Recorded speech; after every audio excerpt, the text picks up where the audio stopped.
everyone. Please welcome Dr. Trista Patterson, the director of the NewMedia Lab at GRID-Arendal, a UN Environment Collaboration Center in Norway. She is the lead author of the UN Environment Report, Playing for the Planet. Today, she will share with us 7 recommendations for how the video game industry can yield real-world impact. Thank you.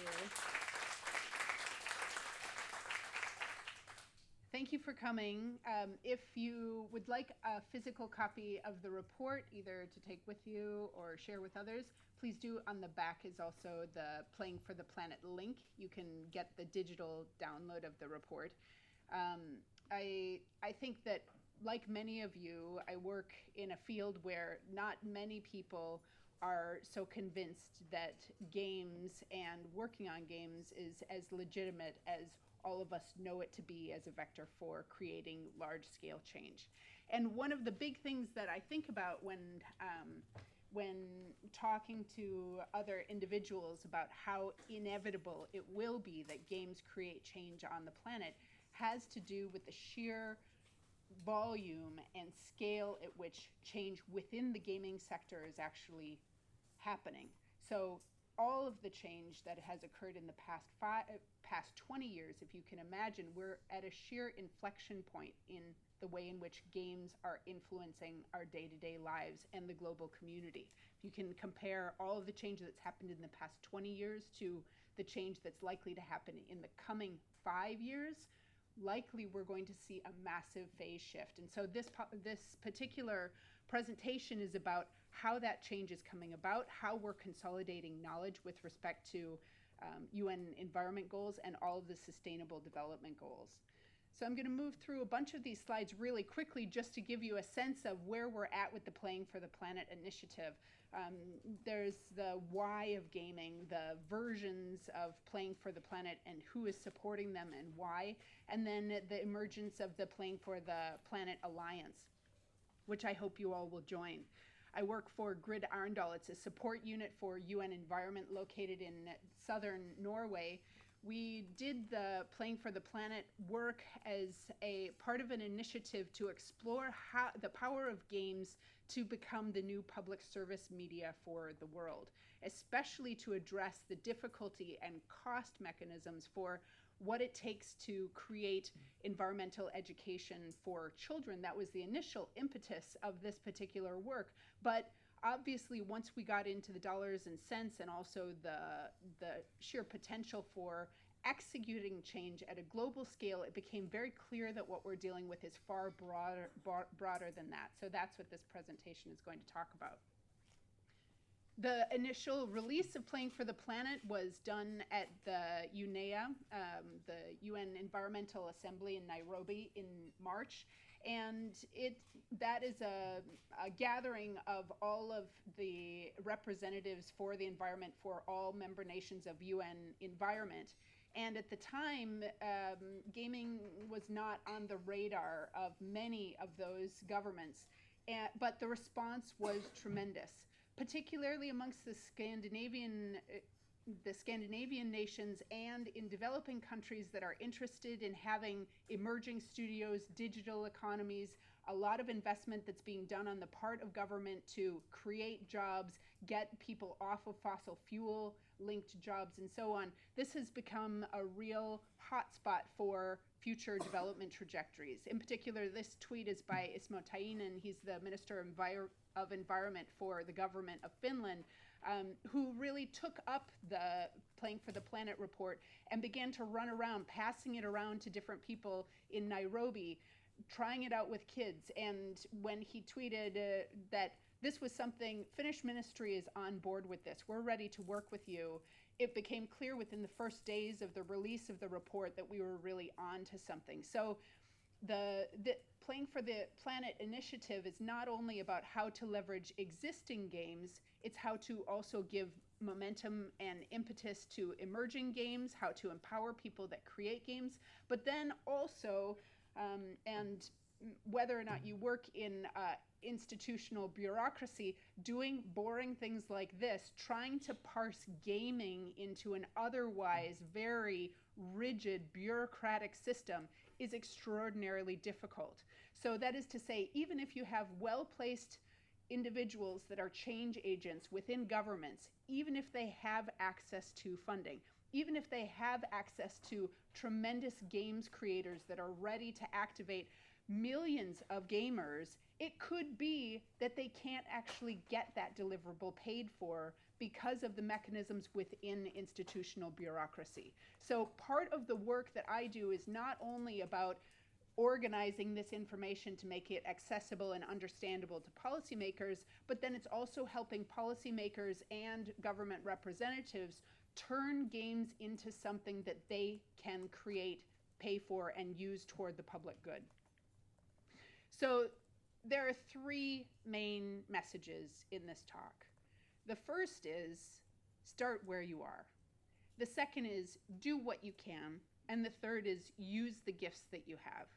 This is a mantra that comes from Donella Meadows, who is a systems thinker. And one of the wonderful things about addressing this particular room is that I know that all of you, whether or not you're familiar with systems theory, you are all very experienced systems thinkers and systems actualizers. So that is to say, I can speak to the change agent in all of you and know that you're going to follow along with me with that. Her work on leverage points for change is instrumental in a lot of my work working in very rigid institutional systems, but also creating the dynamic change that's required when organizations like governments or the UN have to uptake new technologies. So that is to say, working within very rigid skeletal exostructures, but also being able to create new and dynamic change. So, starting where you are. Many of you are very familiar with all of the mindsets that we have to deal with and confront on a daily basis when we're working in the games space. The mindset that video games are just for the rich. The public sector shouldn't be creating games. They're not fun when they do. They're very expensive. Or we as the donor have to create our own game and we can't create it with somebody else because there's a sense of ownership in who has created the change in order to demonstrate value to a funder. Games aren't healthy, we shouldn't promote them, and so on. These are all mindset shifts that have to occur within those that you want to work with if they're predisposed to believe that games aren't the greatest places for people to be working. But as we know, it's possible to create change, especially when all of the cards are stacked in your favor. So it doesn't really matter if your organizational strategy doesn't include games right now, because culture eats strategy for breakfast. This is absolutely inevitable. And when we look at the statistics, more or less, when it comes down to it, it doesn't really matter if there aren't people who are with you at the moment. There's a very famous hockey saying from Wayne Gretzky saying, you don't skate to where the hockey puck currently is, you skate to where it will be. And so that's what work with gaming all is, especially for me, that I'm not a native gamer, I'm an economist. This is about dollars and cents for me. This is about pricing out impact and the future trajectories for where I expect those price points to be. Starting where you are, it's also very obvious that it's very important for us to start where we are in the global reality. Now, many of the rooms in this conference talk about creating change globally, but it's a reality check that all of us, it's incumbent upon all of us to keep checking ourselves with the percentage of whom English is their first language, 5%. The percent of whom in the global community are living under $2 a day, 48%. That percentage of the global community that does not have daily access to fresh water, 13%, and so on. Those harsh realities are also the realities in which the gaming space globally are working with. And when we think about starting where you are, the goals that we are trying to execute upon, the challenges here are really substantial. So this axis is, on the bottom axis here is the World Human Development Index. And so you want to be to the right side of that dotted line. Here. And that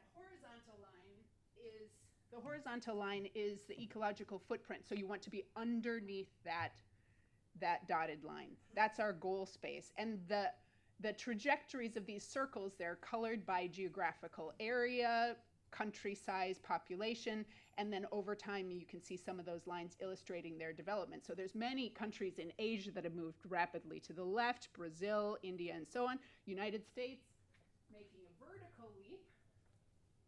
So the point being that you want to make a run more than you want to make a rise. There's only one country that, at least as of the year that this graphic was made by the footprint, the Human Footprint initiative, there's only one dot in that corner. Anybody care to hazard a guess who's there? Costa Rica. Not Costa Rica? Cuba. Thank you. Yes, this Satya Tripathi has just joined us, and I'm so glad. He was listed on the cover. He is the co-presenter for today, whether or not he knows it. He's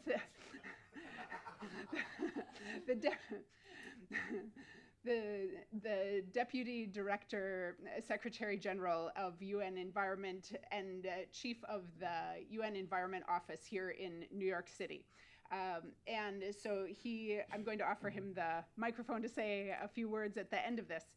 But he has contributed the correct answer, Cuba, in great part because of the low dependence on fossil fuels. So why games? First, because a lot of the collaborators that I work with think I've just simply drunk too much video game Kool-Aid. The fact of the matter is that I don't play video games. I'm purely interested in it as a statistical phenomena and in terms of studying global change and the force in which we can use social mechanisms to create that change and global impact worldwide. So the cost to impact ratio is extraordinarily low.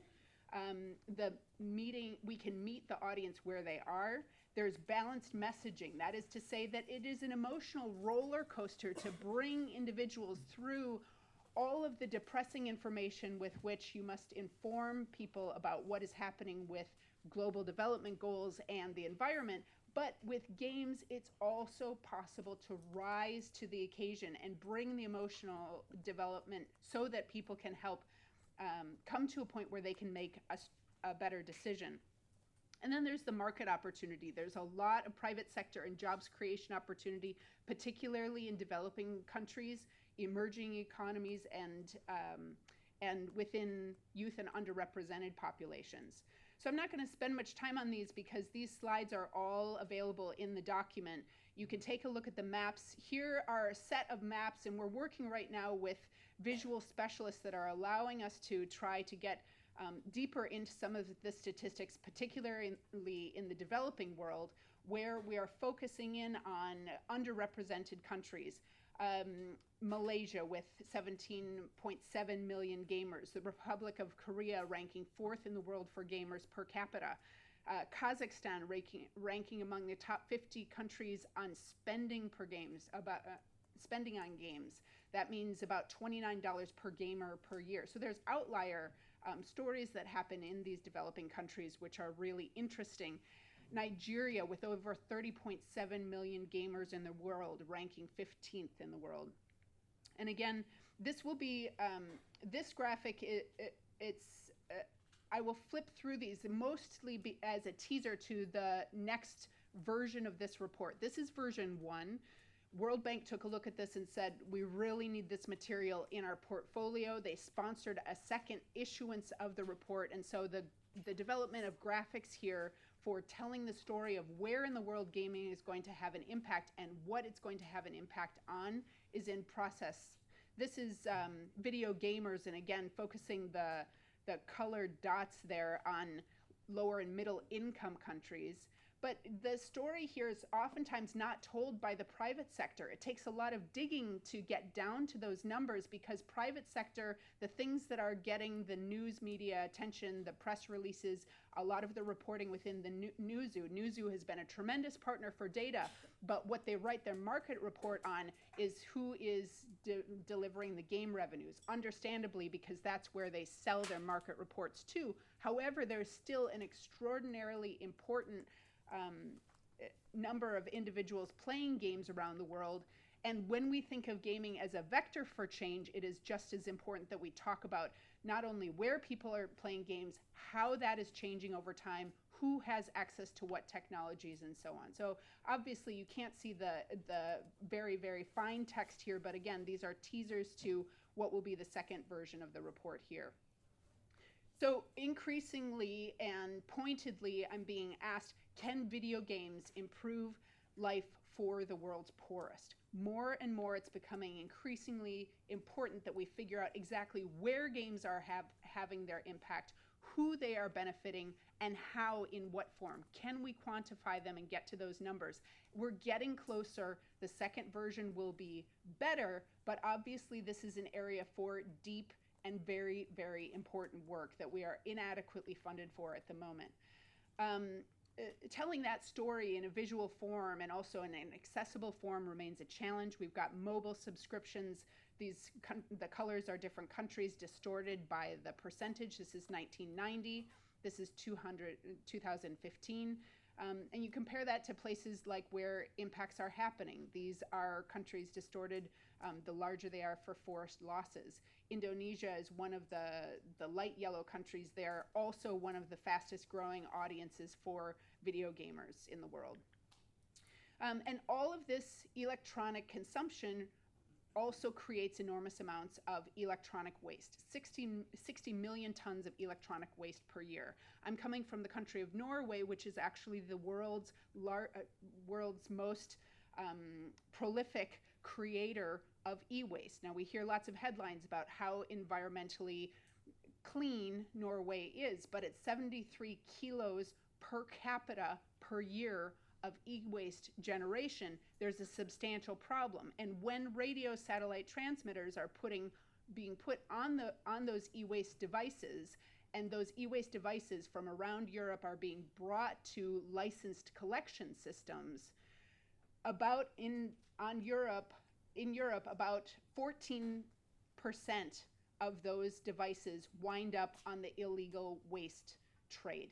And if you think of conflict minerals that are involved in creating the technology, and then also the enormous amount of international effort it's going to take to create the solutions to that, it's substantial. One single egg from Agbog Bloshi, egg taken from a chicken foraging in a colony where e-waste is being burnt in Ghana, registered 200 times over the human toxicity level for an annual year for 7 different substances. So if one human being eats a single egg from a chicken foraging where e-waste is being burnt, then that will put you 200 times over the limit. So these are really substantial problems, and the way in which we are dealing with the trade, it's possible for UN to be empowered to deal with these if they have the support from the member countries and if there is enough citizen support for dealing with issues like this. None of us who play games want to be associated with anything like this, but we don't know about where e-waste is going, where it comes from. We don't know how to execute our consumer decisions to make things different in the future. But it's possible to create change through circular economy habits. Again, this is another slide.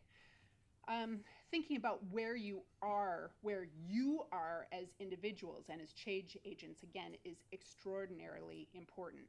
And doing what you can is another piece of the puzzle. So it's not necessarily UN environment that is just a narrow slice of the issues of impact that we can touch upon, but all of the SDG goals are free game here. Again, this is another piece from the report. This is a slide from World Environment Day, and Eline, I just got the data to show that that the World Environment sale on Steam, we had 9 million hits over the course of 3 days, and I just got the data a few minutes ago that for Never Alone, that caused a massive hit in terms of sales for their game by having World Environment Day tag all of the games involved with environment for nature, and that drove enormous amounts of traffic to these games. These games are now permanently tagged and you can go there, but Steam labels all sorts of games for all sorts of reasons, but not necessarily for SDGs. So it's part of the Gaming for Playing for the Planet initiative to have those tagged in a way that is much more visible and prominent. again, these are flipping through of what it looks like for the future versions of the report. Lots of people are asking many questions about what it takes to make climate impact. The next version of the report will include a how-to to carbon footprint your company's footprint. This is real data from a company that has donated some of their information. So you're footprinting your company's travel, server, game devices, and then showing you how you can audit your travel management, your energy uses, your energy sources, making changes and offsets. Finally, using the gifts you have, calling upon what is internal and genuine to each of you is so important, because deep inside of you as a change agent, you can call upon the places that are most meaningful to you, and also each one of you as a change agent is uniquely positioned to create that change. We don't call upon that often enough, and games have a tremendous opportunity there. This slide I showed very early, and I'm calling back again because there was a real light bulb moment for me 2 days ago. This is the Yawanawa tribe. On the left is a photo of a potato truck that I got on in the middle of the Amazon rainforest in 2012. I rode on the potato truck through the night over the course of 13 hours, arriving at the side of the Amazon rainforest. We rode in a dugout canoe through a second night for 11 hours, arriving at dawn at the Yawanawa tribe's village, where I spent 2 weeks with the most sustainable culture I've ever spent time with in my life. The image on the lower right is a Visions of the Future exercise I did with the kids there. This is Awavena, which is the XR experience that was available 2 days ago. Hoshaho, who is the tribe's first shaman, female shaman, she is the star of that story. And for the first time, I had been hearing about this XR experience for years, but I was lucky enough to experience this in person 2 days ago. And I put on the device, and for a moment, I was transported back to a place that was so integral to the reasons why I do my work, that when I took off the headset, it was wet with my tears. This is the potential transformational, very, very important mechanism by which we can use XR to tap into every single individual on the planet. You all have the power to activate that in a way far beyond anything that I possess. I am just a vector for reporting on the work that you are doing. The main point is that the technology exists, the information exists, the transparency of calling off of all of those invisible things in the world, the invisible data, the invisible traces of all of our consumption patterns can be put together in a story that is real, it is visceral, it is tied to everyone's daily decisions, and we can activate upon that and turn people into the most powerful change agents that they have ever been. And you guys, each and every one of you, have an extraordinarily valuable capacity in order to make that happen. This is really tremendous, and so I hope that each one of you will take the opportunity to do that in the next days. But thank you so much for giving me the opportunity to introduce you today.